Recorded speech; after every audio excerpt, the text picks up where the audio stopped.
তুই কি পাগল শেহের? বুঝে শুনে কথা বলছিস? সে পুকুর পাড়ের সামনে গিয়ে জুতা খুলে বসলো। আর ঠিক পাশে স্বার্থ। চারপাশে মানুষ আছে বেশ। আকাশে জ্বলজ্বল করছে তারাগুলো। শের আকাশ পানে তাকিয়ে নিকোটিনের ধোঁয়া ছেড়ে বিষণ্ণ গলায় বলল, আমি সমাজ মানি না স্বার্থ। এই সমাজ আমাকে একবেলা খাবার জুটিয়ে দেয় না যে আমি সমাজের কথা ভেবে হৃদয়ের অনুভূতি চাপা দিয়ে রাখবো। কিন্তু এটা কি করে সম্ভব? কেন সম্ভব নয়? তার গর্ভে অন্য এক পুরুষের বাচ্চা বলে, নাকি পূর্বে তার বিয়ে হয়েছিল বলে? স্বার্থ শুকনো ঠোক গেল। শেহের সিগারেটের স্বার্থর দিকে এগিয়ে দিয়ে মাথা ঝুঁকে খামচে তুলল চুলগুলো।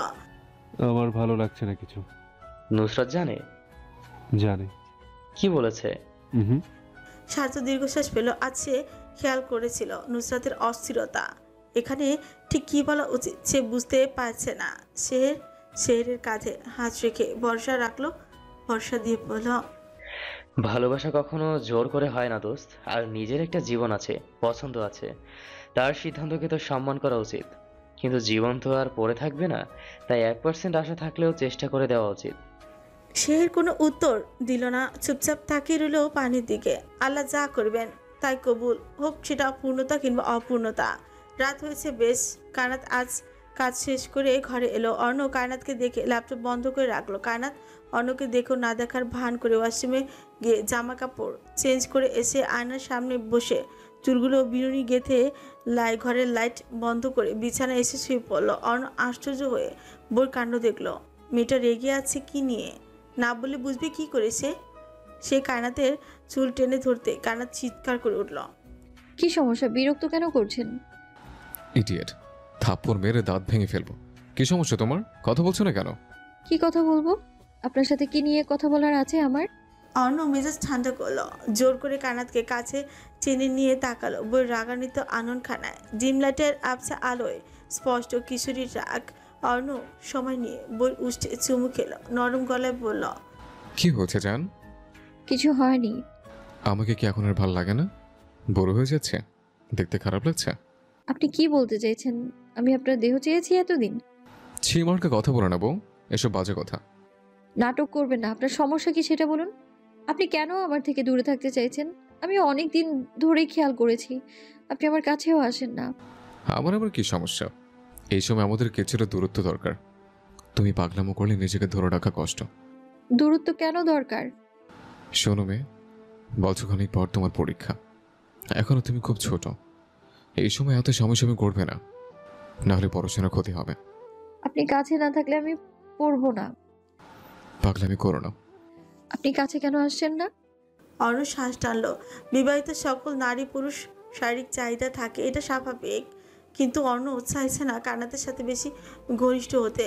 সে যখন চলে যাবে তখন কায়নাতকে একাই থাকতে হবে। এসব স্বামী সংসার নিয়ে পড়ে থাকলে তো আর পড়াশোনা করা হবে না মেয়েটার। কায়নাত হাত বাড়িয়ে অর্ণর গলা জড়িয়ে ধরল। অর্ণ কায়নাতের মাথায় হাত বুলিয়ে বলল, পাগলামি করো না জান, অনেক রাত হয়েছে, ঘুমাও। আপনি ডাকলে আমি কখনো বারণ করেছি? আজ আমি যখন নিজে থেকে কাছে আসতে চাইছি আপনি কেন বারণ করছেন? অর্ণ চোখ বুঝলো এক মুহূর্ত। সে খুব ভালো করে জানে এই মেয়েটার অভিমান কেবল কথায় থামানো যাবে না। এত অল্প বয়সে কায়নাত ওর প্রতি ভীষণ নির্ভরশীল হয়ে উঠেছে। আগেও বহুবার তারা স্বামী স্ত্রীর সম্পর্ক করেছে। ফলশ্রুতিতে এখন পড়াশোনার চেয়ে সংসার, স্বামী, ভালোবাসায় কায়নাতের মাথায় ঘুরপাক খাচ্ছে বেশে। সে এই একটা জিনিসের জন্য বহুদিন নিজেকে কন্ট্রোল করে রেখেছিল। সে দীর্ঘশ্বাস ফেলল। শোনো জান, তুমি যদি আজ শুধু আমার পেছনে পড়ে থাকো, কাল তোমার ভবিষ্যৎ ধ্বংস হয়ে যাবে। তুমি ভেবে দেখো, পরীক্ষা, স্বপ্ন সবকিছু বাদ দিয়ে যদি শুধু আমার আঁকড়ে ধরো, তাহলে পরে আমাকেই দোষ দেবে। আমি চাই না তোমার ব্রাইট ফিউচারটা এইভাবে ধ্বংস হয়ে যাক। কায়নাত অর্ণর বুকে মুখ গুজে মাথা নাড়ালো। আপনি কাছে না থাকলে আমি পড়াশোনা করবো না, কিচ্ছু করবো না। আমার আপনাকে চাই। অর্ণর বুক হাহাকার করে উঠল। সে বউকে বুকের মধ্যে টেনে নিল। পাগল মেয়ে, আমি তোমার জীবনকে নষ্ট হতে দিতে চাই না। এমন পাগলামি করো না চান। কায়নাত কিন্তু কোনো যুক্তি শুনছে না। ওর চোখে কেবল একটাই চাহনি, অর্ণকে পেতে হবে একেবারে কাছে। তার চুল অর্ণর গলায় ছুঁয়ে যাচ্ছে। কণ্ঠ ভিজে আসছে কান্নায় ভরা আকুতি নিয়ে। আমি আপনাকে ছাড়া থাকতে পারবো না। আপনি আমায় ভালোবাসেন না, তাই দূরে সরে যাচ্ছেন। অর্ণ দীর্ঘশ্বাস ফেলে বইয়ের মুখটা নিজের হাতে তালুতে নিয়ে চেপে ধরল। চোখে চোখ রেখে গম্ভীর অথচ কোমল গলায় বলল, এসব কেমন কথা কায়নাত? তুমি বড় হচ্ছ না আস্তে আস্তে? আর কবে বুঝবে আমার কথা? না, আমি বুঝবো না। আমি শুধু আপনাকেই চাই। আপনি আমায় ছেড়ে দূরে থাকবেন, এটা আমি মেনে নিতে পারবো না। অর্ণ জানত আর বোঝানো যাবে না, মেয়েটা যতটা জেদি ততটাই অসহায় এই মুহূর্তে। ওর কণ্ঠে চোখে ছোঁয়ায় যে আকুতি, তা উপেক্ষা করার ক্ষমতা তার নেই। অনেক চেষ্টার পরেও নিজেকে আর আটকাতে পারল না। শেষমেশ সমস্ত দ্বিধা ভেঙে অর্ণ বইয়ের সঙ্গে তাল মিলিয়ে দিল। চুপচাপ অন্ধকার ঘরে শুধু হৃদস্পন্দনের শব্দ, ভালোবাসার বেখালি স্পর্শ, সব মিলিয়ে তার আবারও এক হয়ে গেল। রাত পেরিয়ে সকাল হলো। অর্ণর বুকে মাঝে শক্ত করে জড়িয়ে ধরেছে বুকে। মেয়েটার উন্মাদনা দিন দিন বেড়েই চলেছে। ছোট্ট আদুরে বইয়ের কোনো আবদারি সে ফেলতে পারে না। যখন যেটা বলবে সেটা চাই মানে চাই। এই পাগল মেয়েকে ছেড়ে দূর দেশে গিয়ে সে থাকবে কি করে? কষ্ট হবে না? বুকে ব্যথা হবে না? একদিন না দেখলেই অন্য বইয়ের ঘুমন্ত মুখের দিকে তাকালো। ঠোঁট ফুলিয়ে ঘুমাচ্ছে সে। মৃদু হেসে কান্নাদের নাক টেনে বলল, এই নাক আমার, এই ঠোঁট আমার, এই চোখও আমার, এই পুরো পাগল মেয়েটাই আমার। কানাতের বলা কথাগুলো আজ সে নিজেই বলল। ঘুম ঘুম চোখ খুলে ঠোঁট ফুলিয়ে বলল, বিরক্ত করছেন কেন? ঘুমোতে দিন প্লিজ। কয়টা বাজে দেখেছ? কলেজ নেই তোমার? কায়নাত কাঁথা মুড়ি দিয়ে নিজেকে সিটিয়ে নিল অর্ণ শরীরের সাথে। অর্ণ গম্ভীর কণ্ঠে বলল, এখন কিন্তু সত্যিই বকবো কায়নাত, স্বভাবদের মেনে নেব, কিন্তু পড়াশোনা নিয়ে কোনো অজুহাত আমি শুনবো না। অর্ণ ঘাড় ঘুরিয়ে বেড সাইডে টেবিলের দুইটা ড্রয়ার খুলে খিজানো খুঁজলো। কাঙ্ক্ষিত জিনিস দেখতে না পেয়ে কানাতকে বলল। কানাত ওষুধ শেষ? শুক্র ঠোক গেল, কিছুটা আমতামতো করে পড়ল, আছে, রেখে দিয়েছি। আচ্ছা, ফ্রেশ হয়ে খাবার খেয়ে লক্ষ্মী মেয়ের মতো ওষুধগুলো খেয়ে একটু রেস্ট নেবে, কেমন? হুম। কিছুক্ষণ পর কায়নাত এবং অর্ণ দুজনে ফ্রেশ হয়ে নিচে নেমে এলো। বেলি বেগম ফোনে খিজানো করছিল। দুজনকে একসাথে দেখে তিনি গাল ভরে হাসলেন। কায়নাতের ভেজা চুল দেখে যেন একটু বেশি খুশি হলেন। অর্ণ বাড়ির বাইরে যেতেই কায়নাত বেলি বেগমের পাশে গিয়ে বসল। বেলি বেগম কায়নাতের দিকে ভালো করে তাকালেন। মেয়েটা যেন আগের থেকে একটু বেশি সুন্দর হয়েছে, সৌন্দর্য দ্বিগুণ হয়েছে।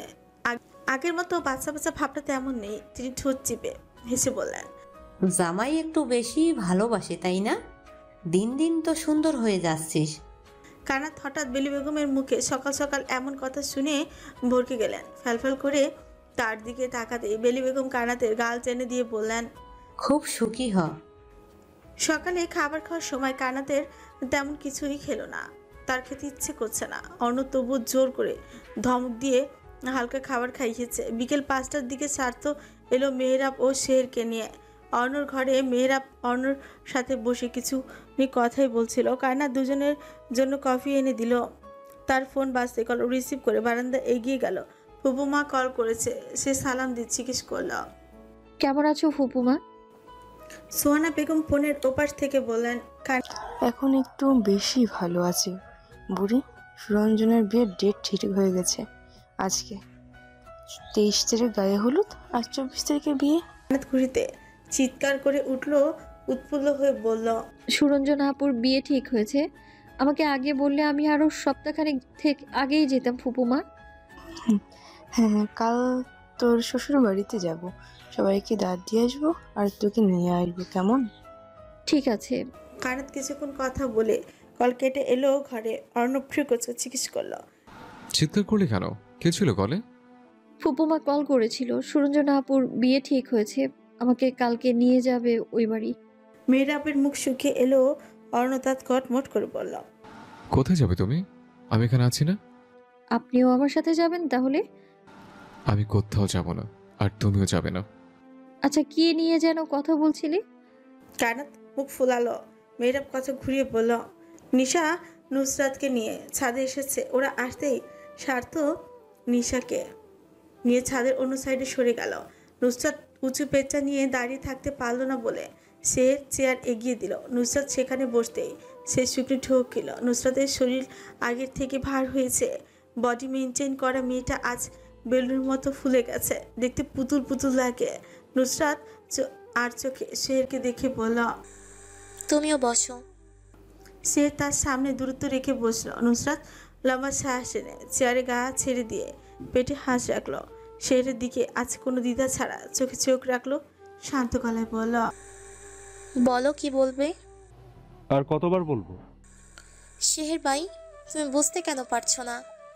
শের মাথা নিচু করলো। পরপর উঠে দাঁড়ালো চেয়ার ছেড়ে, উল্টো ঘুরে রেলিংয়ের নিকট গিয়ে দাঁড়িয়ে ব্যস্ত শহরের রাস্তার দৃষ্টি রাখলো। ফের পিছু ফিরে নুসরাতের দিকে তাকালো। ছোট করে মুচকি হাসি চেনে বলল। আমার জীবনের প্রথম নারী বলতে কেউ নেই। কখনো এসব ভালোবাসার সম্পর্কে জড়াইনি আমি। এমন নয় ভালোবাসা জন্ম হয়নি কারোর প্রতি, হয়েছিল। এক যুবতী মেয়ের প্রেমে পড়েছিলাম বহু বছর আগে। আমি চেয়েছিলাম নিজের পায়ে দাঁড়িয়ে মেয়েটার মা বাবার কাছে তার হাত চাইব, কিন্তু আমার ভাগ্য ভীষণ খারাপ জানো।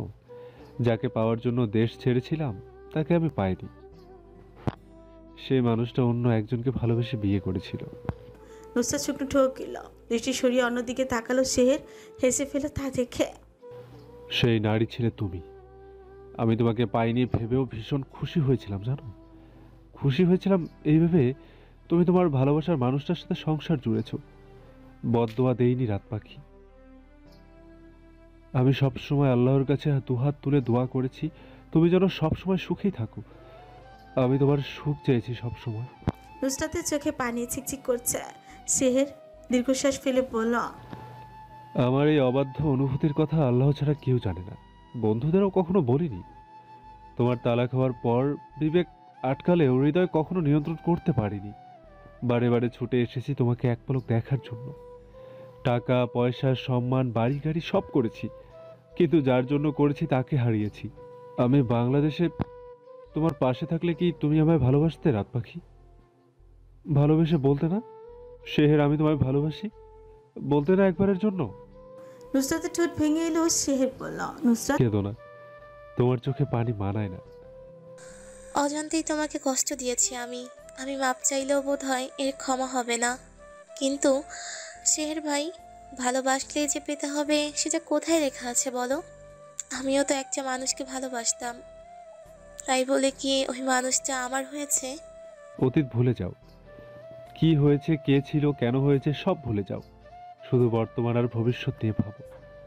তোমার অঙ্গে অন্য পুরুষের ছোঁয়া লেগেছে তাতে আমার কিছু যায় আসে না। তোমার গর্ভে অন্য এক পুরুষের সন্তান আছে, তাতেও আমার কিছু যায় আসে না। এই বাচ্চা নিষ্পাপ, ফুলের মতো পবিত্র। আমাকে আমাকে কি একটা সুযোগ দেওয়া যায় না? শেহের ভাই, একটা সুযোগ। এই জীবনে তুমি ছাড়া আমার সব আছে। তোমাকে না পেলে গোটা একটা জীবন নিঃস্ব হয়ে যাবে। দয়া করে ভুলে যাও, এটা কখনো সম্ভব নয়। কেন সম্ভব নয়? আমি কি ছেলে খারাপ নাকি তোমায় সুখে রাখতে পারবো না? তোমার গর্ভের সন্তানকে নিজের সন্তানের মতোই ভালোবাসবো। দরকার হলে আমি কখনো বাচ্চা জন্ম দিব না, তবুও একটাবার সুযোগ দাও আমাকে। শেহের ভাই, তুমি ভীষণ ভালো। তোমার মতো একজন পুরুষকে স্বামী হিসেবে পাওয়া ভাগ্যের ব্যাপার। আর সেই নারী যদি আমি হতে পারতাম, তাহলে সত্যি নিজেকে ভাগ্যবতী মনে করতাম। তুমি বেটার ডিজার্ভ করো। খুব করে দোয়া করি একটা লক্ষ্মী মেয়ে তোমার জীবনে আসুক, ভালোবেসে সকল পূর্ণতাগুলো পূর্ণতায় রূপান্তর করুক। আমি তো তোমায় চেয়েছি রাত পাখি, শুধু তোমাকেই ভালোবেসে সারাটা জীবন পাড়ি দিতে পারবো। তুমি বুঝতে চাইছো না। চাইছি না। অস্থির হয়ে চেয়ার থেকে উঠে পিছু হলো। শের বলল। এটাই তোমার শেষ সিদ্ধান্ত রাত পাখি? নুসরাতের গাল বেয়ে গড়িয়ে পড়ছে চোখের পানি। ধরা গলায় সিঁড়ির দিকে পা বাড়িয়ে বলল। সম্ভব নয়। তুমি ভালো থেকো শেহের ভাই। নুসরাত।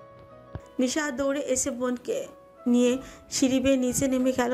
স্বার্থ বাকরুদ্ধ হয়ে ছেলের চোখের পানি দেখলো। কোনোদিন এই ছেলের চোখে পানি দেখেনি সে। সবসময় সবাইকে হাসি খুশি রেখেছে, অথচ নিজেকে নিজের বুকে আস্ত এক পাহাড় চেপে রেখেছে। স্বার্থকে দেখে সে মুচকি হাসলো, কম্পিত কঞ্চে বলল। হেরে গেলাম ভাই, ভালোবাসার কাছে হেরে গেলাম। হাঁটু ভেঙে এলো তার। স্বার্থ তাড়াহুড়ো করে কাছে যেতেই সে স্বার্থকে ঝাপটে জড়িয়ে ধরে বলল, আল্লাহ আমাকে কোন পাপে শাস্তি দিল স্বার্থ? কার সুখ কেড়েছিলাম আমি? আমি কেন পেলাম না আমার পাখিকে? সে কেন আমায় ভালোবাসলো না আল্লাহ? আমি আমি কেন পেলাম না? একটা কথা বলি আপু, শেহের ভাইয়া বোধ হয় সত্যি তোকে অনেক ভালোবাসে। নুসরাত চোখ রাঙিয়ে তাকালো নিশার দিকে, ধমকের স্বরে বলল, সংসার ভেঙেছে 1 বছরও হয়নি, এখন আমি জ্যাং জ্যাং করে আরেকটা সম্পর্কে জড়াবো। আমার গর্ভে একটা সন্তান বড় হচ্ছে, এটা কেন তোরা ভুলে যাচ্ছিস? আমার যদি কখনো মনে হয় একজন জীবনসঙ্গী দরকার, তখন তোদেরকে বলতে হবে না, আমি নিজেই বলবো আমার সোলমেট দরকার। নিশা শুকনো ঠোক গিলে মাথা নাড়লো। চুপি চুপি ঘর থেকে বেরিয়ে নিচে তাকিয়ে দেখলো স্বার্থরা বাড়ি থেকে বেরিয়ে যাচ্ছে। ড্রয়িং রুমে বেলি বেগম গম্ভীর মুখে বসে আছেন। মাশফিক চৌধুরী ফিরেছেন খানিকক্ষণ আগে। কায়নাত রান্নাঘরে, নিশা গুটি গুটি পায়ে নিচে নেমে এলো। রান্নাঘরে গিয়ে দেখলো কায়নাত দুধ গরম করছে নুসরাতের জন্য। বেরোজ বেগম আশেপাশে কোথাও নেই। কায়নাত গ্লাসটা নিশার হাতে দিয়ে রান্নাঘর থেকে বেরিয়ে বেলি বেগমের পাশে বসলো। তার ঠিক 2 দিন পর কায়নাত ফুপুর বাসে এলো। সোহানা বেগম চৌধুরী বাড়ি গিয়েছিলেন, দাওয়াত দিয়ে এসেছেন। কায়নাত সেদিন অর্ণকে মানাতে না পারলেও আজ মানি ঠিক চলে এসেছে ফুপুর বাসায়। সুরঞ্জনা ছাদে চুপচাপ বসে আছে ফ্লোরে। মুনিয়া নখ কামড়াচ্ছে। কায়নাত গায়ের শাড়ির আঁচল ভালো করে টেনে শরীরে পেঁচিয়ে বলল, 2 দিন পর বিয়ে আর সুরঞ্জনা আপুর মন খারাপ কেন? আপুর তো মত নেই এই বিয়েতে। কায়নাত বিস্মিত হয়ে সুরঞ্জনার দিকে তাকিয়ে বলল, মন নেই মানে? মানে খোকন ভাইয়ের সাথে আপুর বিয়েটা করতে চায় না। এখন তো কিছু করার নেই, বিয়ে ঠিক হওয়ার আগে কেন বলনি? সুরঞ্জনা মাথা নাড়ালো। খানিকক্ষণ পর দীর্ঘশ্বাস ফেলে বলল, খোকন ছেলেটা ভালো, কিন্তু মন টানছে না আমার। সুরঞ্জনা জোরপূর্বক হাসলো। মুনিয়া বলল, তা তো আমার বিয়ের সময়ও টানেনি। সময়ের সাথে সাথে সব ঠিক হয়ে যাবে, চিন্তা নেই। বিয়ের পর জামাইয়ের সাথে দিনরাত ভালোবাসা আদান প্রদান করলে সব ঠিক হয়ে যাবে। খিলখিল করে কায়নাত হেসে উঠল। সুরঞ্জনা চোখ পাকিয়ে তাকালো। নিচ থেকে মুনিয়া এক ফুফাতো বোন এসে জানালো তাদের কিছু আত্মীয় এসেছে। কায়নাতের সবাই নিচে নেমে এলো। মুনিয়ার চাচারা এসেছে। চাচা চাচা চাচা তো 2 ভাই। কায়নাত আগে থেকে সবাইকে চেনে বলে সহজে মিশে যেতে পারল। মুনিয়া চাচি কায়নাতকে দেখে ভীষণ অবাক হয়েছেন। তিনি ভাবেননি কায়নাত এখানে থাকবে। বিয়েটা বেশি বড় করেই হবে না বলে তেমন মানুষ আসবে না নিকট আত্মীয় ছাড়া। যারা আসার বেশিরভাগ মানুষই বিয়ের দিনই আসবেন। রাতে খাওয়া দাওয়া শেষ হওয়ার পর মহিলাদের দল সুরঞ্জনার ঘরে বসে গল্প করছিল। ঘরে আলো ম্লান, হালকা হাসি ঠাট্টা শব্দে পরিবেশ জমে উঠেছে। মুনিয়া এক কোণে বসে ফোন নিয়ে ব্যস্ত। সুরঞ্জনা মুখ নিচু করে ঘাটে হেলান দিয়ে আছে। চাচি আর 1জন আত্মীয় হালকা করে আড্ডা জমিয়ে রেখেছেন। এমন সময় চাচি কায়নাতের দিকে তাকিয়ে মিষ্টি করে হেসে বললেন, কায়নাত, তোমার জামাই কেমন? শ্বশুরবাড়ি কেমন? এতদিনে তো বেশ মানিয়ে নিয়েছো, তাই না? জামাই ভালোই, মানে গম্ভীর মানুষ, কথা কম বলে, তবে খারাপ না।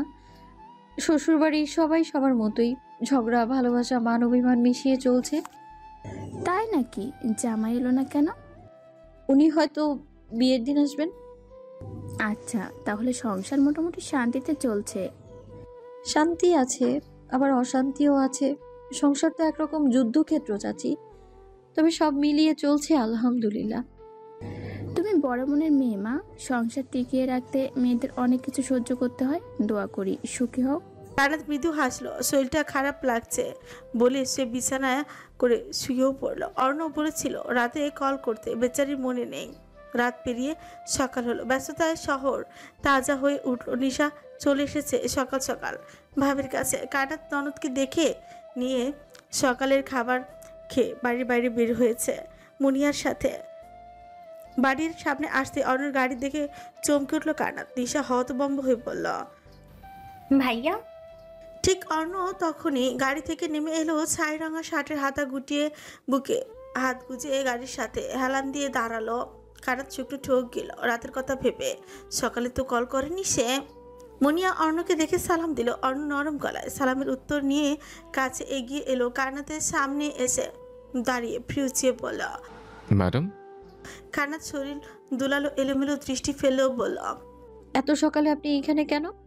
অর্ণ কায়নাতের হাত আঁকড়ে ধরল। নিশাকে বলল ওরা যেন একাই চলে যায়। নিশা মাথা নাড়িয়ে মুনিয়াকে নিয়ে প্রস্থান করতে অর্ণ হালকা ঝুঁকে এলো বউয়ের কাছে। কানাতের কপালে চুক্কা মেরে বলল, আপনি কি আপনার স্বামীর কথা ভুলে গেছেন ম্যাডাম? কাল কত রাত অবধি জেগেছিলাম জানেন আপনি? ফোন বন্ধ ছিল কেন? চার্জ ছিল না বোধহয়, শরীরটা ভালো লাগছিল না তাই ঘুমিয়ে গিয়েছিলাম। অর্ণ গাড়িতে নিয়ে এলো কায়নাতকে। গাড়ি স্টার্ট দিয়ে বলল, আমাকে ছেড়ে থাকতে কষ্ট হচ্ছে না আপনার?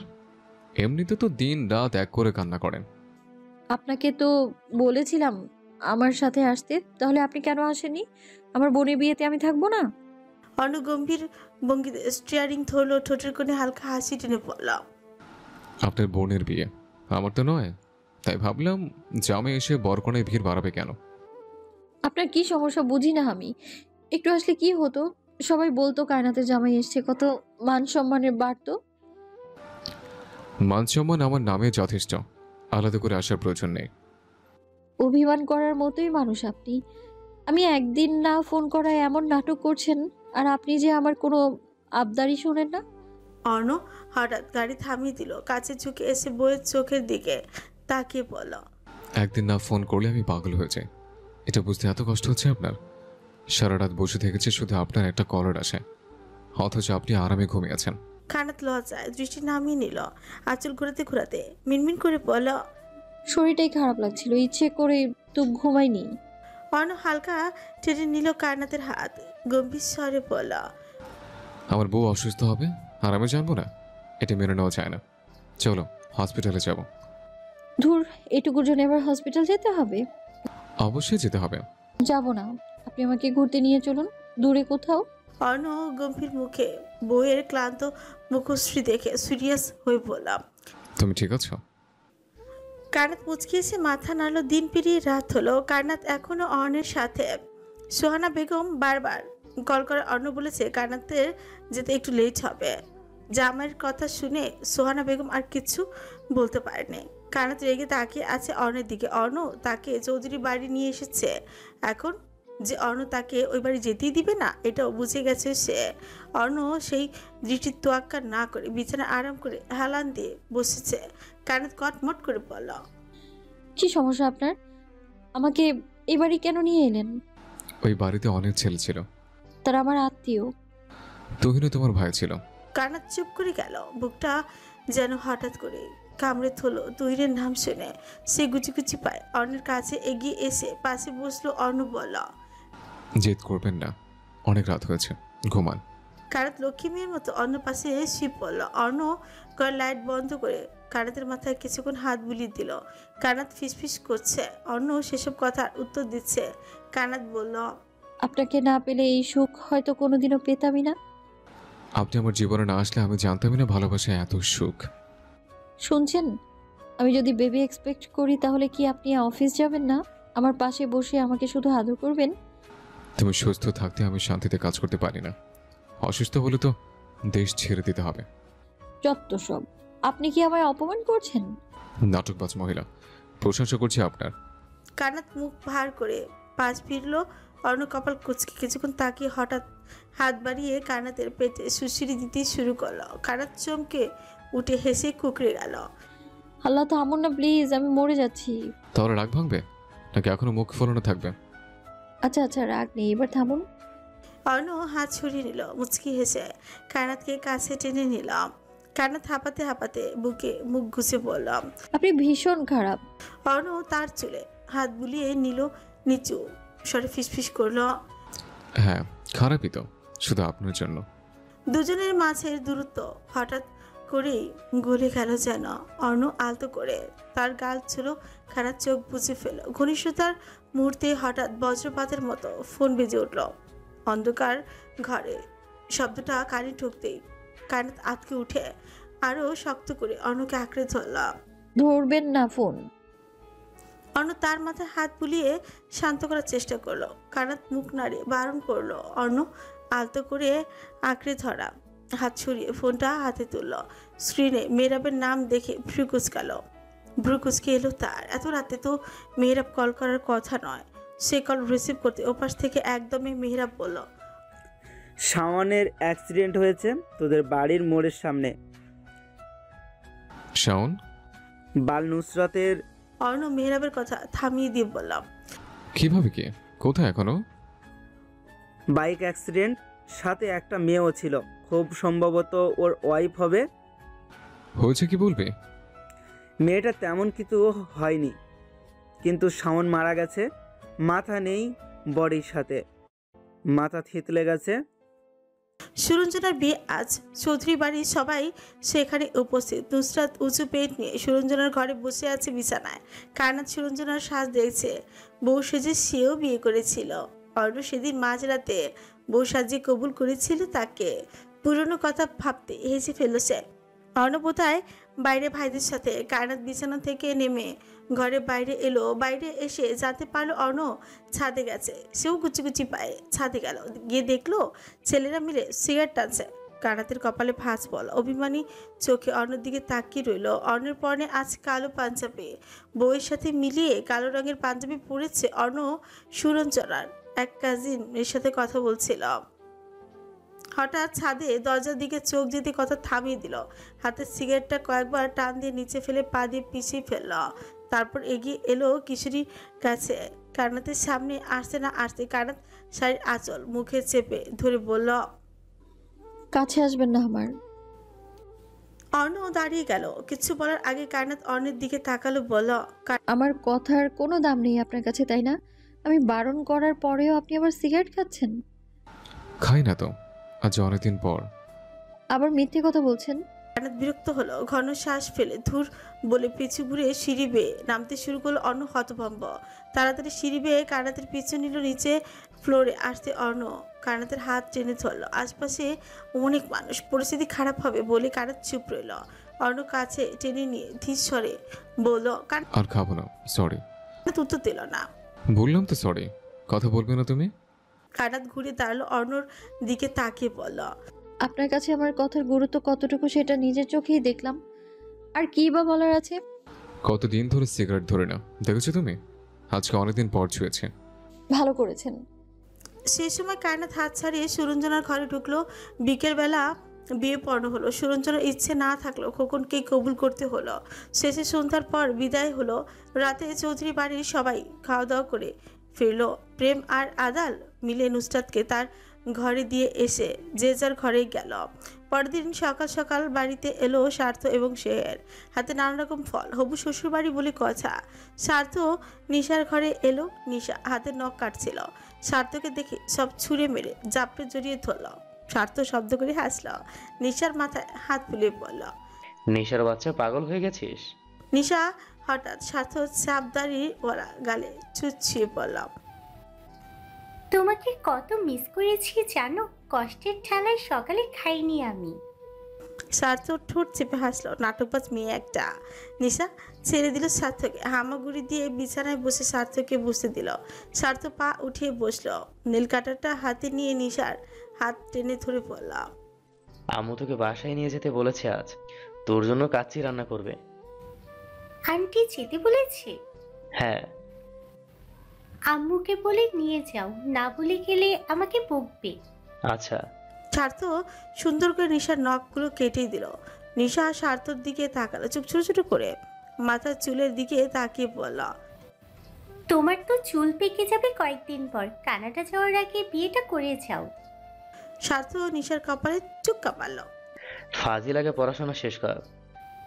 ততদিনে তুমি বুড়া হয়ে যাবে তো। কায়নাতকে দেখেছো কি সুন্দর জামাই নিয়ে সংসার আর পড়াশোনা দুটোই করছে।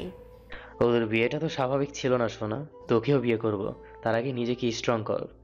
আমি তো স্ট্রংই। আরো স্ট্রং হতে হবে এই স্বার্থকে সামলাতে হলে। নিশা স্বার্থকে থামিয়ে দিয়ে আতঙ্কিত হয়ে বলল, ইস, তুমি ভীষণ খারাপ হয়ে যাচ্ছ স্বার্থ ভাই। স্বার্থ নিশাকে কাছে নিয়ে এলো। কাঁধে হাত রেখে চিবুক গুছিয়ে বলল, শুধু তোর জন্য। স্বার্থ আজ দ্বিধা না করে আলতো করে নিশার ঠোঁটে চুমু খেল। নিশা চমকে উঠল। চোখ বড় বড় করে স্বার্থর দিকে তাকিয়ে রইল। এক মুহূর্ত যেন শ্বাসই নিতে পারছিল না। স্বার্থ হালকা হেসে আবারও তার ছোঁচে নরম চুমু এঁকে দিল। তারপর নিশার গাল ছুঁয়ে ফিসফিস করে বলল, সরি বিয়ের আগে এভাবে চুমু খাওয়ার জন্য, কিন্তু নিজেকে আটকাতে পারিনি। নিশার বুক টিপটিপ করছে, চোখে অদ্ভুত লজ্জার ছায়া। কথা বেরোচ্ছিল না মুখ দিয়ে। কিছুক্ষণ পর হঠাৎই মুখ ফিরিয়ে বিছানার চাদর টেনে মুখ ঢাকলো। গলা কেঁপে উঠল তার। আর কখনো এমন করো না, আমি তো ভয় পেয়ে গিয়েছিলাম। তো হেসে নিশার কানের কাছে ঝুঁকল। প্রমিস আর করবো না। নিশা মুখ তুললো লাজুক চোখে, এদিক ওদিক তাকিয়ে বলল, তাও তো। যাবো কেন? আমি ফ্রেশ হয়ে রেডি হয়ে নিচে আসছি। আমার সামনেই রেডি হও। খারাপ লোক, বের হো ঘর থেকে তাড়াতাড়ি। সার্থ শব্দ করে হাসল। বিছানা থেকে নেমে হঠাৎ পিছু ঘুরে নিশার চোয়াল চেপে ধরে ঠোঁটে গাঢ় চুমু খেয়ে বলল, লাভ ইউ সোনা, তাড়াতাড়ি আয়। সার্থ বেরিয়ে গেল ঘর থেকে। নিশার ঠোঁটে হাত রেখে পাথরের মতো বসে রইল। লজ্জায় মুখ খেঁচে বন্ধ করে হাত পা ছড়াছড়ি করলো। সার্থকে দেখলে আজকাল ভীষণ লজ্জা লাগে। লোকটা কেমন কেমন করে যেন তাকায়। খুলনায় চৌধুরী বাড়ি দুপুরে খাবারের আয়োজন করা হচ্ছে। বাড়িতে রাহেলা বারও এসেছেন। নিধি পড়াশোনা নিয়ে ব্যস্ত থাকলো, প্রেমের সাথে ঘন্টা সময় নিয়ে কথা বলে। এই তো কিছুক্ষণ আগে কথা হয়েছে। নাজনীন নিজের ঘরে ফ্লোরে বসে আছে, পালঙ্কে হেলান দিয়ে দৃষ্টি শূন্যে। খানিকক্ষণ পর পর দীর্ঘশ্বাস বেরিয়ে আসছে বুক ছেড়ে। বুকটা ভীষণ ভার হয়ে আছে, কাজে মন দিতে পারছে না। পাপ জানা সত্ত্বেও বারে বারে সেই পাপকেই বুকের ভিতর পুষে রাখতে ইচ্ছে হয়। হাতের মধ্যে একটা পুরনো ডায়েরি, সেটার পাতায় পাতায় কিছু অসম্পূর্ণ লেখা। নাজনীন দৃষ্টি বুলালো সেখানে। জীবনটা বড্ড অদ্ভুত রাগিনী, মানুষ তার থেকেও বেশি অদ্ভুত। কেন জানো? আমি নাজনীন চৌধুরী চাইলে অনেক কিছুই করতে পারি, কিন্তু তোমার মুখখানা যখন আমার চোখের সামনে ভেসে ওঠে তখন সব কিছু কেমন ঘোলাটে হয়ে যায়। মনে হয় এই বুঝি তুমি কোমরে হাত দিয়ে রাগ দেখিয়ে বলবে। নাজিন ভাই, তুমি আমার একটা কথাও শোনো না। কেন কোমরে হাত রেখে আগের মতো রাগ দেখাও না রাগিনী? তোমাকে কতদিন এক পলক দেখি না, তৃষ্ণায় বুকটা হাহাকার করছে। আমি জানি তুমি অন্যের স্ত্রী, অন্যের অধিকার, অন্যের আমানত। তুমি আমার জন্য অবাধ্য, হারাম, পাপ, অন্যায়। তবুও এই পাপ আমার পিছু ছাড়ছে না। যন্ত্রণা হয় রাগিনী, বড্ড ব্যথা হয় এই মনে। আমি বোধহয় এই হাহাকার দহন নিয়ে দুনিয়ার মায়া ত্যাগ করব। খোদার কাছে কসম করেছি এই সংক্ষিপ্ত জীবনে রাগিনী রানী ছাড়া অন্য কোনো নারীর স্থান দিব না। তুমি হিনা সব পাপ আমার জন্য। পরের জন্মে তুমি আমার হয়ে এসো রাগিনী। একতরফা ভালোবাসার বিচ্ছেদ যে বড্ড যন্ত্রণাদায়ক। এই মৃত্যু সমান কষ্ট আমি আর সইতে পারবো না। খুব সুখী হও। মৃত্যুর আগে শুধু একবার দেখা দিও রাগিনী, শুধু একবার মন ভরে তোমায় দেখতে দিও, শুধু একবার। ঘরের জানালার পর্দা বাতাসে উড়ে এসে বাড়ি খাচ্ছে দরজার সাথে। নাজনীন চোখের করে পানি শূন্য দৃষ্টিখানা জানালার দিকে তাক করে বিড়বিড় করে বলল, শুধু একবার দেখা দিও রাগিনী, মনটা ভরে শেষবার তোমায় দেখতে চাই, দেখা দিও। ঠকঠক শব্দ হওয়ার সে ঘাড় ঘুরিয়ে দরজার দিকে তাকালো। বাইরে থেকে রেখা বেগমের কণ্ঠস্বর ভেসে আসছে। নাজিন কোনো উত্তর দিচ্ছে না বলে তিনি দরজা ঠেলে ভেতরে ঢুকলেন। ছেলেকে মেঝেতে বসে থাকতে দেখে বুকটা কামড়ে ধরল। ধীর পায়ে এগিয়ে এসে ছেলের পাশে বসে নাজিন মায়ের কোলে মাথা রাখলো। ভরা চোখে মায়ের দিকে তাকিয়ে বলল, আম্মা, আমার বুকে বড্ড যন্ত্রণা হয়, তুমি একটু দোয়া পড়ে দিবে? রেখা বেগম হাত দিয়ে ছেলের চোখের পানি মুছে দিলেন। এভাবে আর কত বাবা, সে তো তোর ভাইয়ের বউ, এটা কেন বুঝতে চাইছিস না? বুঝবো না কেন? আমি তো তার সুখী সংসারের জন্য আল্লাহর কাছে দুহাত তুলে দোয়া করি আম্মা। সে সুখী হোক, দুনিয়ার সব সুখ তার হোক। খুব কষ্ট হচ্ছে? খুব। এত কষ্ট তোমার হলে তুমি বেঁচে থাকতে পারতে না আম্মা, খুব কষ্ট হয়। রেখা বেগম ছেলের মাথায় হাত বুলিয়ে দিলেন, ধরা গলায় বলেন, আব্বা কখনো তার নামে বদদোয়া দিস না। মেয়েটার কপাল এমনিতেই খারাপ, কখনো সুখের মুখ দেখেনি। বিয়ের পর যদি একটু সুখ হয় তাহলে ক্ষতি কি? আম্মা, তোমার ছেলে কি এতই খারাপ? পুরো দুনিয়া তার বিরুদ্ধে গেলেও আমি তার পাশে থাকবো। রেখা বেগম গর্ব করে হাসলেন। নাজিনের চোখ ভিজে আসছে বারবার, শুকনো ঢোক গিলেও যেন চোখের পানি আটকাতে পারছে না। মায়ের বুক কোলে মুখ লুকিয়ে বলল, আম্মা, আমার ধৈর্য কোলায় না। আল্লাহ আমার সাথে আমার হৃদয় এমনভাবে ভাঙলো যেটা জোড়া লাগানো অসম্ভব। এই দুঃখ নিয়ে কিভাবে জীবন পার করবো আম্মা? রেখা বেগম ঠোঁজ ভেঙে কেঁদে উঠলে। নাজিন ফের বলল, তাকে মনে করাও পাপ আম্মা, যাকে আমি কখনো ভুলতেই পারবো না, তাকে আমার থেকে ছিনিয়ে নেওয়া কেন হলো? আমি কি আল্লাহর কাছে অভিযোগ করতে পারবো না আম্মা? চুপ কর নাজনীন, বাচ্চাদের মতো কথা বলিস না তো, দাদা শুনতে পেলে কেলেঙ্কারি ঘটে যাবে। নাজির চুপ করে গেল, মায়ের কোলে মাথা রেখে চোখ বন্ধ করলো। এই তো জীবন, কেউ পেয়েও অবহেলা করে আর কেউ না পেয়ে যন্ত্রণায় কাজরায়। কে জানে কি লিখে রেখেছেন আল্লাহ তার ভাগ্যে। কাল অর্ণর ফ্লাইট, সব কিছু গুছিয়ে রেখেছে সে। কায়নাত হাঁটুতে মুখ ঠেকিয়ে তাকিয়েছে অর্ণের দিকে। অর্ণ কিছু জিনিস গুছিয়ে ব্যাগে রাখছে। গম্ভীর মুখে সকল কাজ করে যাচ্ছে। কায়নাত দীর্ঘশ্বাস ফেলে চোখের পানি মুছল, জোরপূর্বক ঠোঁটে হাসি টেনে পড়ল। লাট সাহেব তাহলে চলেই যাচ্ছেন?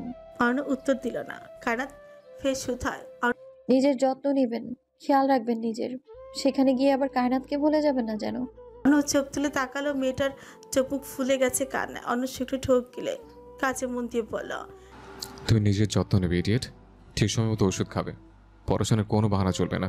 কায়নাত মাথা নাড়লো। অর্ণ সব কিছু গুছিয়ে বিছানায় এসে কায়নাতের পাশে বসলো, অথচ একবারও কায়নাতের চোখের দিকে তাকালো না। কায়নাত আর খাটলো না অর্ণকে। বালিশ ঠিক করে মাথা রেখে চোখ বন্ধ করলো, অথচ ঘুম নেই। অর্ণ ঘরের লাইট বন্ধ করে পাশে শুলো। কায়নাতকে টেনে বুকের সাথে চেপে ধরে মাথায় চুমু এঁকে বলল, আজ রাতটা বুকের মাঝে লুকিয়ে রেখে আপনাকে। কায়নাত ঠোঁট কামড়ে নিঃশব্দে ফুপিয়ে উঠল। অর্ণ বুঝেও চুপ রইল। এমন ভাবে জড়িয়ে ধরল যেন এই ছোঁয়াই হবে শেষ ছোঁয়া। কায়নাত কান্নারত কঞ্চে ফিসফিসিয়ে বলল, পুরো পৃথিবী আমায় আজীবন দুঃখই দিয়ে এলো, সব শেষে কবুল করলাম, দুঃখই আমার জীবন। অর্ণ চোখ বন্ধ করলো। বুকের ভেতর কামড়ে ধরেছে তার। কি করে এই মেয়েকে বোঝাবে তার অনুভূতি?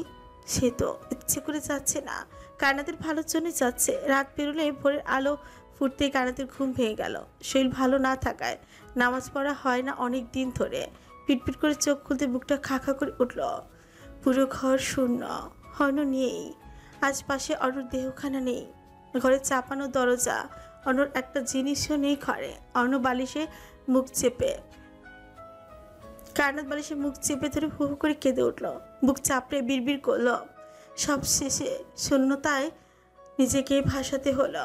ভালোবাসা পেয়েও হারিয়ে ফেলেছে। ভালোবাসার মানুষটা আর নেই, চলে গেছে বহুদূরে। একটাবারের জন্য বলেও গেল না। কায়নাত উঠে বসলো। অর্ণের ফ্লাইট তো সকালে নয়, তবু লোকটা সকাল বেরিয়ে গেছে। সে বিছানা থেকে নেমে বারান্দার দিকে হাঁটা ধরল। শাড়ির আঁচল মেঝেতে গড়াচ্ছে, এলোমেলো চুল। চোখে পানি নিয়ে বারান্দার দরজা খুলে দিতেই ঠান্ডা বাতাস ছুঁয়ে দিল তার সর্বাঙ্গ। চোখ বন্ধ করে লম্বা শ্বাস টানলো কায়নাত। কষ্টগুলো গলায় আটকে আছে, না গিলতে পারছে আর না ফেলতে পারছে। সকালে বেরোজ বেগম এলেন কায়নাতকে খাবার খেতে ডাকতে। মেয়েটা আজ খেতে নিচে নামেনি। তিনি ঘরে ঢুকে দেখলেন কায়নাত বিছানার এক কোণে খাটের সাথে হেলান দিয়ে বসে আছে, বিধ্বস্ত মুখশ্রী, এলোমেলো চুল। তিনি তাকিয়ে রইলেন বাচ্চা মেয়েটার দিকে। সেটার প্রতি আজ ভীষণ রাগ হচ্ছে তার। তিনি এগিয়ে এলেন নিকটে, কায়নাতের পাশে বসতে, মাথায় হাত রাখতে। কায়নাত চমকে উঠল। বেরোজ বেগম তৎক্ষণাৎ বলে উঠলেন, ভয় পেও না। কায়নাত চোখের পানি মুছে ঢোক গিলে বলল, কিছু বলবেন আম্মু? খাবে না তুমি? কত বেলা হয়ে গেছে দেখেছো? তোমার না ঔষধ আছে? আমার একটু খিদে নেই আম্মু, আমার ভীষণ ঘুম পাচ্ছে, একটু ঘুমাই আমি। তা বললে হয়, খেতে হবে মা। কায়নাত মানা করলো সে খাবে না, মানে খাবেই না। বেরোজ বেগমও ছাড়লেন না। জোর করে ওয়াশরুমে নিয়ে গিয়ে ফ্রেশ করিয়ে আনলেন। নিচে গিয়ে খাবার নিয়ে এসে নিজেই খাইয়ে দিলেন। ওষুধ দিয়েও চলে যেতেই কায়নাত দরজা লাগিয়ে বিছানায় এসে চোখ বন্ধ করে, সত্যি একটা ঘুম দরকার। যন্ত্রণা কমানোর জন্য হলেও তো একটু ঘুম দরকার। আপনি ভাইয়ের কল রিসিভ করেন না কেন? কায়নাত প্রেমের প্রশ্নের উত্তর দিল না। প্রেম ঠোঁট কাঁপড়ে ভাবির ভাব ভঙ্গি বোঝার চেষ্টা করলো, ব্যর্থ হলো। ডাইনিং টেবিলে সবাই কায়নাতের দিকে তাকিয়ে আছে, নিশা খাওয়া বন্ধ করে। কায়নাতের চোখের নিচে কালি পড়া মুখটার দিকে তাকিয়ে শুকনো ঠোক গেল। মাশফিক চৌধুরী, বেরুজ বেগম ও বেলি বেগম নিজেদের মুখ দেখাদেখি করলেন। প্রেম ফের কিছু বলতে গেলেও মাশফিক চৌধুরী চোখের ইশারায় বারণ করলেন। কায়নাত খাবার খেয়ে বাড়ির গাড়িতে উঠে কলেজের উদ্দেশ্যে রওনা হলো। মাঝে কেটেছে দুদিন, শরীরটা আগের থেকেও বেশি খারাপ হয়েছে। রাতে ঘুম হয় না। কায়নাত চোখ বন্ধ করে সিটে হেলান দিয়ে শরীর এলিয়ে দিল। অর্ণর সাথে তার একবারও কথা হয়নি। এরই মধ্যে কম হলেও অর্ণ হাজারবার কল করেছে। বাড়ির মানুষদের কল করে কায়নাতকে চেয়েও কথা বলতে চেয়েছে, পারেনি। ড্রাইভার কানাতকে কলেজের সামনে নামিয়ে দিতেই কানাত দুর্বছরে টেনে ভেতরে ঢুকলো। নিশা নুসরাতের ঘরে বসেই ছিল। অন্যের কল আসায় তাড়াতাড়ি ভিডিও কল রিসিভ করতে চমকে উঠল। ভাইয়ার কি অবস্থা হয়েছে এই 2 দিনে? নিশা আদুরে গলায় বলল, ভাইয়া তুমি খাও না ঠিক মতো, এই অবস্থা হয়েছে কেন তোমার? কাজের চাপ বেড়েছে। নুসরাতের কি খবর? ওর শরীর ভালো আছে? হ্যাঁ ভালো আছি। তোর ভাবি কই? কলেজে গেছে। পড়ছে ঠিক মতো? তুমি যাওয়ার পরে 3 থেকেই কলেজ যাচ্ছে, কিন্তু ভাইয়া ওর শরীরটা বোধহয় ভালো না। ওষুধ খাবি সময় মতো। ওর ফোনটা 2 দিন ধরে বন্ধ কেন? নিশা জানে না কিছু। সে ভাইয়ের সাথে বেশ কিছুক্ষণ কথা বলে কল কেটে দিল। নুসরাত কপাল কুঁচকে নিশাকে বলল, ওদের মধ্যে ঝামেলা হয়েছে নাকি? জানি না। নুসরাত দীর্ঘশ্বাস পেল। ফোন হাতে নিয়ে দেখলো শেহের মেসেজ দিয়েছে। নুসরাত ঘন ঘন শ্বাস ফেলে চোখ বন্ধ করলো। সবকিছু যে কেমন যেন এলোমেলো লাগছে তার, কোথাও একটু শান্তি নেই। কানাত বাড়িতে ফিরলাম। বাড়ি ফিরে গোসল করে নামাজে দাঁড়ালো। নামাজ শেষে জানামাজে বেশ অনেকক্ষণ শুয়ে রইল চোখ বন্ধ করে কিছুক্ষণ শুয়ে থাকার পর হঠাৎ গলায় দলা পাকিয়ে উঠল। মাথা ছিমছিম করছে। আকস্মিকভাবে উঠে দৌড়ে গেল ওয়াশরুমের দিকে। ওয়াশ বেসিনে ধরে বমি করতে করতে নিঃশ্বাস বন্ধ হয়ে আসছিল তার। শরীর কাঁপছে, ঠোঁট শুকিয়ে গেছে। কয়েক মিনিট ধরে বমি করার পর সে ক্লান্ত হয়ে মেঝেতে বসে পড়ল। হাত দিয়ে বুক চেপে ধরে হাঁপাচ্ছে। ওই সময় ঘরের বাইরে দিয়ে যাচ্ছিলেন বেলি বেগম। ওয়াশরুম থেকে শব্দ পেয়ে দরজায় কড়া নাড়লেন। কায়নাত, কি হয়েছে? দরজা খোল। কায়নাত জবাব দিল না। শরীরটাকে সামলে উঠে কল খুলে মুখে পানি ছিটালো। তারপর আস্তে আস্তে দরজাটা খুলল। বেলি বেগম তাকিয়ে রইলেন কায়নাতের মলিন মুখে। চোখ দুটো কোটরের ভেতর ঢুকে গেছে, ঠোঁট ফ্যাকাশে। আল্লাহ, এ কি অবস্থা হয়েছে তোর? একদম ভালো লাগছে না তোকে দেখে। চল আমি ডাক্তার দেখাতে নিয়ে যাই। না নানি, ভালো আছি আমি। ভালো আছিস মানে? বমি করে এলে, মুখটা সাদা হয়ে আছে, শরীরও শুকিয়ে গেছে। আপনি দয়া করে কাউকে বলবেন না। আমি একটু শুয়ে নিলে ঠিক হয়ে যাব। ওষুধ তো খাচ্ছি, ঠিক হয়ে যাবো ইনশাল্লাহ। বেলি বেগম দীর্ঘশ্বাস ফেলে চুপ করে রইলেন। ভেতরে ভেতরে তিনি চিন্তিত হয়ে উঠলেন। কায়নাত ঘরে এসে বিছানায় শুয়ে পড়ল। কাঁথা টেনে মাথা ঢেকে নিল। চোখ বন্ধ করলো, কিন্তু ভেতরে ভেতরে বুকটা ভার হয়ে আছে।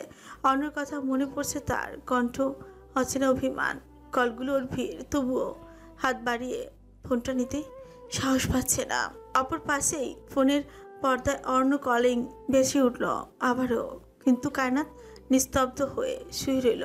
অন্যর সাথে কথা বলার মতো শক্তি তার নেই। মানুষটার সাথে কথা বলে আবার কাঁদবে সে আর কাঁদতে চায় না। পুরো জীবনটা তো কাঁদতে কাঁদতেই পার হলো।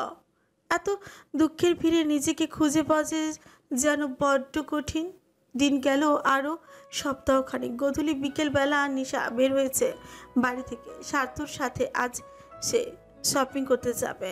বাড়ি এসে সার্থ তাকে নিয়ে গেছে। দুজন আজ নিজেদের গাড়িতে নয়, বরং রিক্সা করে যাচ্ছে। নিশার হাতের মুঠোয় সার্থর হাত। হঠাৎ সার্থ বলল, কায়নাতের কি হয়েছে? ওকে তো ডক্টর দেখানো হয়েছিল ভাইয়া থাকতে, কিন্তু 3 দিন শরীর আরো বেশি খারাপ হচ্ছে। ভাবছি আজ বাড়ি গিয়ে আব্বু আম্মুকে বলে জোর করে হসপিটালে নিয়ে যেতে হবে। চিন্তার বিষয়। অর্ণর সাথেও আমার কথা হচ্ছে না প্রায় সপ্তাহখানিক হয়েছে। আমরাও ভাইয়াকে লাইনে পাই না। মার্কেটে গিয়ে মেহরাব আর শেহরও যোগ হলো তাদের সাথে। সুরঞ্জনা আর বিয়ের পর আজ প্রথম মেহেরের বাসা থেকে বের হয়েছে। শেহের জোর করে নিয়ে এসেছে তাকে। রাতে 3 জন মিলে চৌধুরী বাড়ি এলো। নিশাকে 3 জন মিলে আজ শপিং করে দিয়েছে। টাকা যা ছিল সব বোধহয় সেই ফুরিয়ে এসেছে। সাইমা ওদের জন্য হালকা খাবার ব্যবস্থা করলো। নুসরাত নিচে থাকায় শেহরের সাথে দেখা হয়ে গেল। না সে উঁচু পেট নিয়ে উঠে সিঁড়ি উপরে যেতে পারছে, আর না শেরের সামনে বসে থাকতে পারছে। শেহের দূরত্ব রেখে নুসরাতের পাশে বসলো। স্বাভাবিক কঞ্চে বলা, তোমার শরীর ভালো আছে এখন? এখনো রেগে আছো? কিসের রাগ? শেহের হাসলো। নুসরাত দেখলো সে হাসে, তার খারাপ লাগছে। শেহের চাপা শ্বাস ফেলে সামনে তাকালো। এত আনইজি ফিল করছো কেন? নর্মাল হওয়ার ট্রাই করো। তুমি কাল মেসেজ দিয়েছিলে। খোঁজ খবর নিলেও কি তোমার সমস্যা হবে? নুসরাত শুকনো ঠোক গিলে মাথা নিচু করলাম। হওয়াটা স্বাভাবিক, তোমার অনুভূতি আলাদা। তোমার তো নয়, তাহলে নিশ্চিন্তে থাকো। নুসরাত আর কথা বলল না। রাতে খাওয়া দাওয়ার পর স্বার্থরা চলে গেল। বেলি বেগম ও বেহরুজ বেগম একবার এসে কায়নাতকে দেখে গেছেন। আধারে ঢাকা ঘন কালো বারান্দায় নিশ্চুপ হয়ে বসে আছে কায়নাত। কাউকে জড়িয়ে ধরতে পারলে বুকটা হালকা হতো। হাতে ছোট্ট একটা প্যাকেট কম্পিত হাতে সেদিকে তাকিয়ে শুকনো ঢোক গেল। ধীর পায়ে উঠে ওয়াশরুমে গিয়ে মিনিট খানেক পর হাউমাউ করে কেঁদে উঠলো সেখানে। ওয়াশরুমের ঠান্ডা মেঝেতে বসে মুখ চেপে কান্না করছে মেয়েটা। কান্না থামছে না যেন, শরীর কাঁপছে, চোখের পানি থামাতে পারছে না। বুকে হাত চাপড়ে নিজেকে শান্ত করার চেষ্টা করেও ব্যর্থ হলো। শব্দগুলো তার ভেতরটাকে কাঁপিয়ে দিচ্ছিল। মাথার ভেতরে ভয়, অনিশ্চয়তা আর শূন্যতা একসাথে আঘাত করছে। দেয়ালের সাথে মাথা ঠেকিয়ে চোখ বন্ধ করলো। শ্বাস নেওয়ার শক্তি নেই। অন্যর মুখটা মনে পড়লো, কণ্ঠ, আদেশময় দৃষ্টি, তার নীরব ভালোবাসা। কানাত মুখে পানি ছিটিয়ে ঘরে এলো। ফোন পাচ্ছে, আবার কেটে যাচ্ছে অন্যর ফোন। কানাত কাপা হাতে ফোনটা তুলে নিল। বেশ কয়েকবার কল কেটে যাওয়ার পর শেষে কল রিসিভ করে কানে ধরলো। ধাপ করে মেঝেতে বসে মুখ চেপে ফুপিয়ে উঠল। সে কান্নায় কোনো শব্দ নেই, শুধু আছে যন্ত্রণা। অন্য চুপ রইল, একটা কথা বলল না। মিনিট খানেক পর কায়নাত কান্নাগুলো গিলে ফেলে ধরা গলায় বলল, লাট সাহেব। এতগুলো দিন পর কান্নাদের ভাঙা কণ্ঠস্বর শুনতে পেয়ে বুকটা ব্যথায় ফেটে যাচ্ছে, ছটফট করছে এক পলক দেখার জন্য। কান্নাত হাত দিয়ে মুখ চেপে ধরল। ওপাশ থেকে অর্ণ বলল, জান। কানাত কল কেটে দিল। অর্ণর কথা শোনার মতো অবস্থায় সে নেই। বুকের ব্যথায় শ্বাস আটকে আসছে। অর্ণর কল এসে আবারও বারে বারে কেটে গেল, কিন্তু কায়নাত একবারও সেদিকে তাকালো না। রাগের বসে ফোন তুলে ছুঁড়েই মারল দেয়ালে। পরের দিন দুপুর গড়িয়ে বিকেল নামতে নুসরাতের ব্যথা সহ্যের বাইরে চলে গেল। চৌধুরী বাড়িতে হুলস্থুল কাণ্ড বেঁধে গেল। বেহরুজ বেগম, বেলি বেগম, নিশা সবাই মিলে তাড়াহুড়ো করে শুরু করলেন। বেলি বেগম তড়িঘড়ি করে নুসরাতের মাথায় পানি ছিটালেন, কিন্তু মেয়েটি শ্বাস কেঁপে কেঁপে উঠছে, বুকের মধ্যে যন্ত্রণা জমাট বেঁধেছে। কায়নাত বারান্দায় বসেছিল নিস্তব্ধ হয়ে। চিৎকার চেঁচামেচি শুনে ঘর থেকে বেরিয়ে এলো। নুসরাতের অবস্থা দেখে মুহূর্তে মুখটা সাদা হয়ে গেল। পায়ের তলা থেকে মাটি সরে যাচ্ছে যেন। নিশা বোনের যন্ত্রণা দেখে কেঁদে ফেল। নানি, আপুকে দ্রুত গাড়িতে উঠাও। কানাত কেঁপে ওঠা হাত বাড়িয়ে নুসরাতকে সামলাতে এগিয়ে এলো। কণ্ঠ কাঁপছে, তবু বলল, কিছু হবে না, ইনশাআল্লাহ কিচ্ছু হবে না, তুমি শক্ত হও আপু। হাসপাতালে পৌঁছানোর পর ডক্টররা দ্রুত নুসরাতকে ভেতরে নিয়ে গেলেন। বাইরে দাঁড়িয়ে বাকিরা এক একজন এক এক রুমের উৎকণ্ঠায় ডুবে রইল। নিশা মুঠো ফোন আঁকড়ে ধরেছে। অর্ণকে কল দিবে কি দিবে না এই দ্বিধায় ভুগছে সে। শেষ পর্যন্ত সাহস করে কল দিল। ওপাশে কিছুক্ষণ নিস্তব্ধতা, তারপর অর্ণর কণ্ঠ ভেসে এলো, হ্যালো। আপুকে হাসপাতালে আনা হয়েছে, ডেলিভারি হবে আজ। ফোনের ওপাশে আর কোনো শব্দ নেই, শুধু চাপা শ্বাস। অর্ণ কি বললো কিছু শোনা গেল না। নিশা কল কেটে দিতে প্রেম নিশাকে বুকে জড়িয়ে ধরে মাথায় হাত রেখে বলল, কিছু হবে না, কাঁদছিস কেন? হাসপাতালের করিডোরে কানাত চুপচাপ দেয়ালের সাথে মাথা ঠেকিয়ে বসেছিল। মনে হলো শরীরটা আর ধরে রাখা যাচ্ছে না। মুহূর্তেই চোখ ভিজে উঠল। আল্লাহ যেন নুসরাতকে নিরাপদ রাখেন, এই দোয়াটাই ছোটে ঝরছিল বারবার। ডেলিভারি রুমের আলো জ্বলছিল প্রবল। ভেতর থেকে একটার পর একটা নার্স বেরোচ্ছে আবার ঢুকছে। বাইরে উদ্বেগ জমাট বেঁধেছে। অবশেষে ঘণ্টাখানিক পর দরজা খুলে ডাক্তার বের হলেন। মুখে এক ফালি হাসি, হালকা। মা আর সন্তান দুজনেই সুস্থ আছে। এই খবর শোনার সাথে সাথে নিশা বেলি বেগমকে জড়িয়ে ধরল। বেরোজ বেগমের চোখ বেয়ে পানি নেমে এলো। মাশফিক চৌধুরী দীর্ঘ নিঃশ্বাস ফেলেন। ডক্টর বললেন নুসরাতের ছেলে হয়েছে, নর্মাল ডেলিভারি হয়েছে। বেরোজ বেগম আদালকে জড়িয়ে ধরে ডুকরি কেঁদে উঠলেন। ভয় পেয়েছিলেন তিনি। আদাল মাকে সান্ত্বনা দিয়ে বলল, কাঁদছো কেন? খুশির দিনে কাঁদতে নেই। বাচ্চাকে নিয়ে আসা হলো একটু পর। সবার প্রথমে বাচ্চাকে প্রেম করে নিল। প্রেমের চোখে পানি চিকচিক করছে।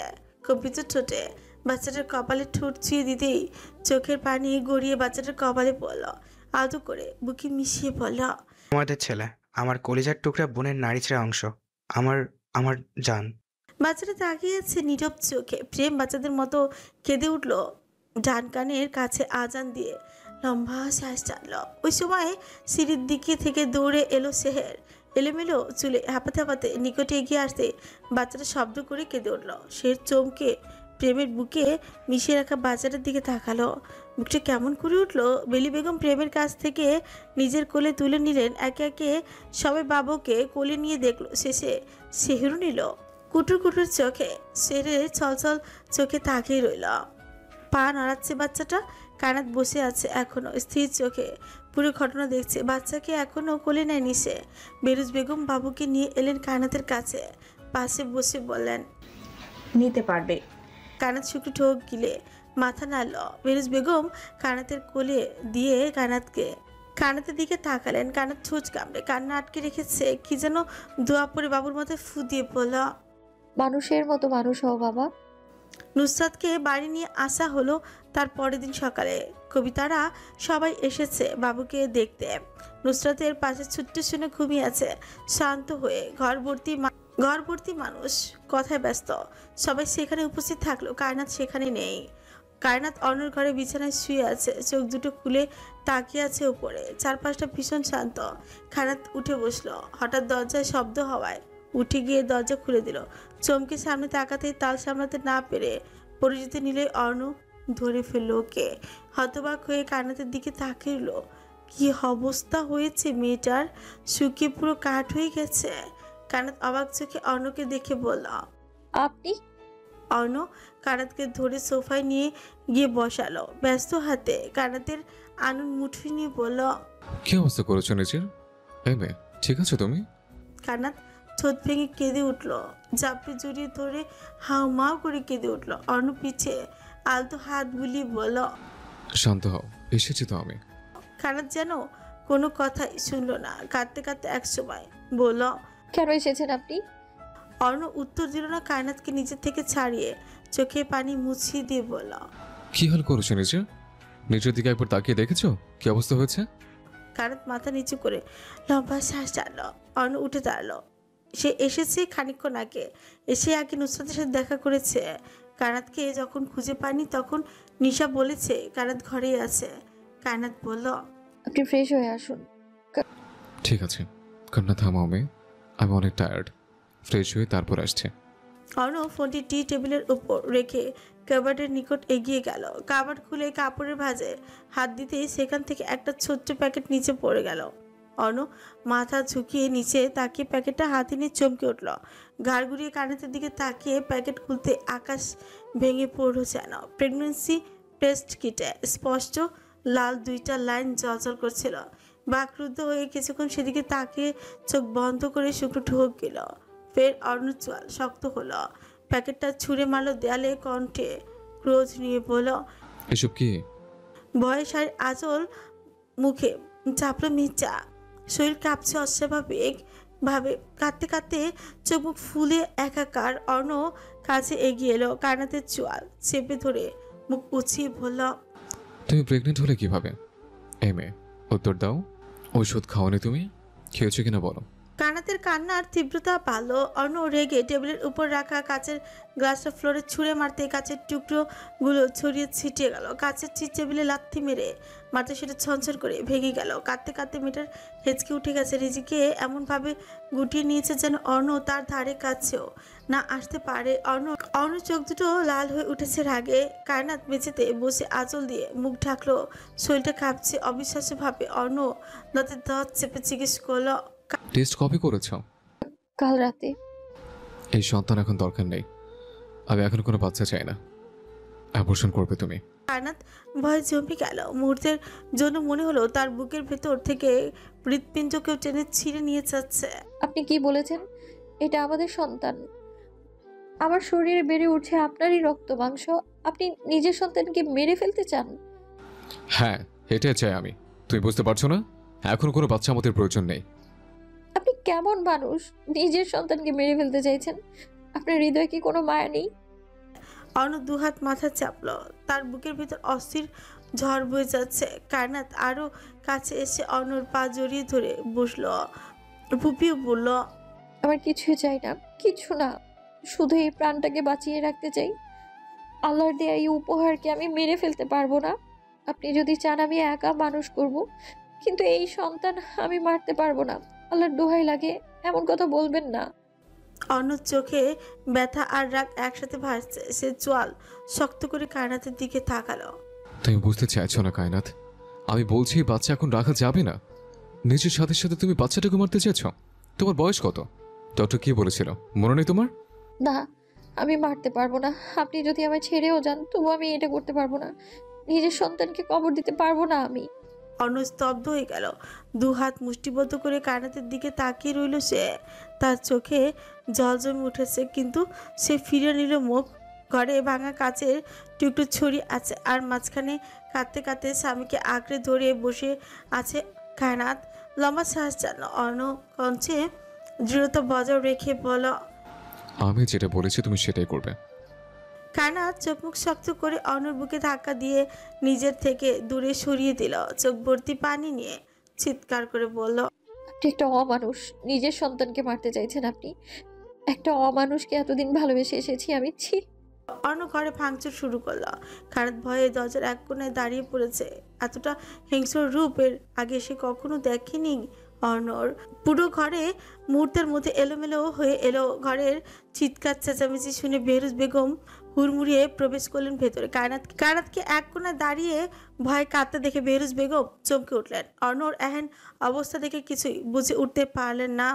ড্রেসিং টেবিলের কাজ ভেঙে হাতের ফাঁকে ফাঁকে ঢুকে গেছে। হাত থেকে গল গল করে রক্ত ঝরছে। আদাল দড়ি গিয়ে ভাইকে পেছন থেকে ঝাঁপড়ে তোল। থামো, কি করছো এসব? অর্ণব ঝাড়া মেরে আদালকে সরিয়ে দিল। বেহরুজ বেগম কায়নাতকে বুকে জড়িয়ে ধরেছে। তিনি বুঝতে পারছেন না কি হয়েছে। ছেলেটা খানিকক্ষণ আগে ফিরলো, আর এরই মধ্যে এদের মাঝে হলোটা কি? বেহরুজ বেগম থমকে উঠলেন ছেলেকে। কি হচ্ছে অর্ণ? পাগলের মতো করছো কেন? কায়নাত কাঁদছে কেন? সেটা ওকে জিজ্ঞেস করো, ও কেন কাঁদছে। বেহরুজ বেগম কায়নাতের চোখের পানি মুছে দিয়ে বললেন, কি হয়েছে মা? তুমি কাঁদছো কেন? অর্ণ বকেছে নাকি মেরেছে? কায়নাত ভীতু চোখে অর্ণের রক্ত লাল চোখখানা দেখে ফুপিয়ে উঠল, বলল, তুমি? আমি প্রেগনেন্ট। সবার চোখে আকারে বড় হয়ে গেল। নিশা মুখে হাত চেপে ধরল। বেহরুজ বেগম ভাগরুদ্ধ। এন খবর শুনে সবাই কেমন থমকে গেল। অর্ণ ফ্লোরে কিছু একটা ছুঁড়ে মারতে নীরবতা বিচ্ছিন্ন হলো। রাগে শরীর কাঁপছে তার। বেহরুজ বেগম হতবাক হয়ে বললেন, এত তাড়াতাড়ি? তুমি শিওর? কায়নাত মাথা ছাকায়। এই বয়সে কনসেপ্ট করাটা একদমই উচিত হয়নি কায়নাত। তার মধ্যে তোমার শরীর ভালো নয়। কায়নাত ঠোঁট ভেঙে কেঁদে উঠল। বেহরুজ বেগমের হাত মুঠোয় নিয়ে বলল, আপনার ছেলে এই বাচ্চা মেরে ফেলতে চাইছে। আমি পারবো না এটা করতে। আমার সন্তানকে আমি খুন করতে পারবো না মা। বেহরুজ বেগম ছেলের দিকে তাকালেন। অন্য রেগে তাকিয়ে আছে কায়নাতের দিকে। তিনি কি বলবেন বুঝে উঠতে পারল না। বেরি বেগম পাশ থেকে ক্ষিপ্ত হয়ে বললেন, বললেই হলো। বাচ্চা না নেয়ার থাকলে কায়নাতের কাছে গিয়েছিলি কেন? বাচ্চাটা গর্ভে যখন এসে গেছে তখন এসব কথা উঠছেই বা কেন? বেহরুজ বেগম বিরক্ত মায়ের যুক্তি দেখে। স্বামী স্ত্রীর কাছে যাবে না? অর্ণ তৎক্ষেপে বলল, ওর যে অসুস্থ এটা তোমরা জানো না? ডক্টর কি বলেছিল? তাছাড়া ওর বাচ্চানের বয়স হয়েছে। ওকে আমি হাজার বার বোঝানোর পরও কেন এই ভুলটা করলো? ভুল যখন হয়েই গেছে তখন এসব বলে আর লাভ কি? লাভ নেই, আমি চাই না এই বাচ্চা। কায়নাত গায়ের আঁচল শৈলে ভালো করে জড়িয়ে শক্ত চোখে অর্ণর দিকে তাকালো। মেঝেতে থুতু ফেলে বলল, আপনি অমানুষের থেকেও জঘন্য।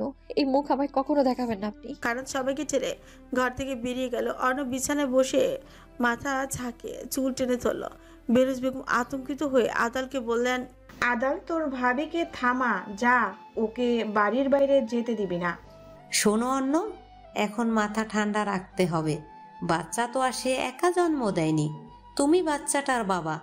মেয়েটা এখন ভুল করে ফেলেছে, তাই বলে কি বাচ্চা নষ্ট করা সম্ভব? আল্লাহ নারাজ হবেন।